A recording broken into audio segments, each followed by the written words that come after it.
Palma de Mallorca. Yeah, it's got beaches, but there's so much more to the city than just sun and sand, and you don't need a massive budget to see the best of it.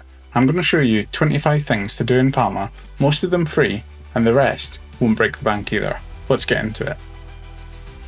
I'm Ronnie, and my travel style can be a little intense. I like to see it all, do it all, and experience everything that a place has to offer. So if you're up for a really immersive travel experience, you're in the right place.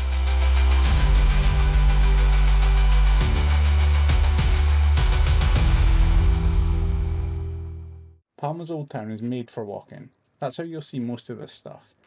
Plaça Major. This is the main square. Honestly, it's a bit underwhelming. Usual touristy stuff, cafes.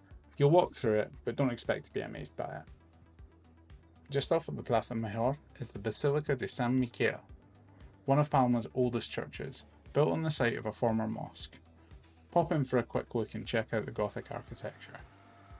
This arch, the Arco de la Almudaina, is a leftover from the city's old Moorish walls. Keep an eye out for the cans. These are the grand old Palma houses, often with amazing courtyards. Some are open to the public, others you just peek at through the gates. They're dotted around all over the old town, so keep your eyes peeled as you wander. Okay, the cathedral. You're not going to be able to miss this one, it's massive. A Gothic masterpiece that took centuries to build, and Gaudi even got involved with some interior renovations in the 1900s. The rose window is spectacular when the sun hits it from the outside.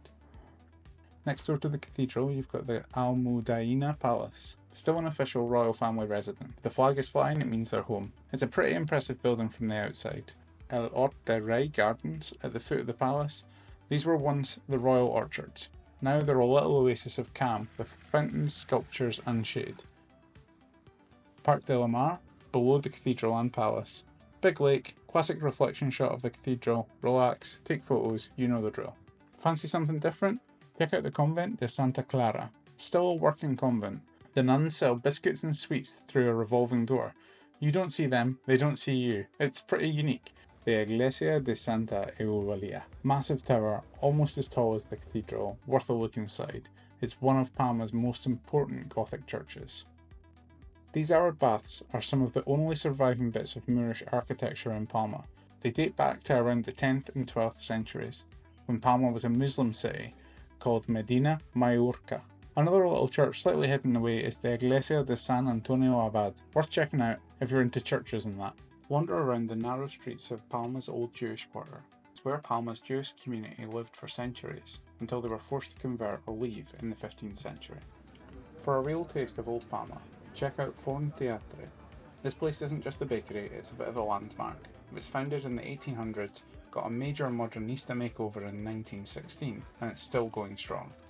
They're famous for their ensaimadas, with all sorts of different fillings, but there's plenty of other things to choose from as well. Mercat de l'Olivar is Palma's main market. It's packed with fresh produce, seafood, mountains of cheese and sobrasada, all the good stuff.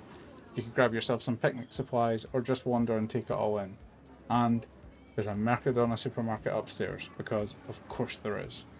Hotel Cappuccino. Okay, it's a luxury hotel, way out of my price range, but you can grab a coffee in their courtyard. Have a cappuccino at Hotel Cappuccino, because why not?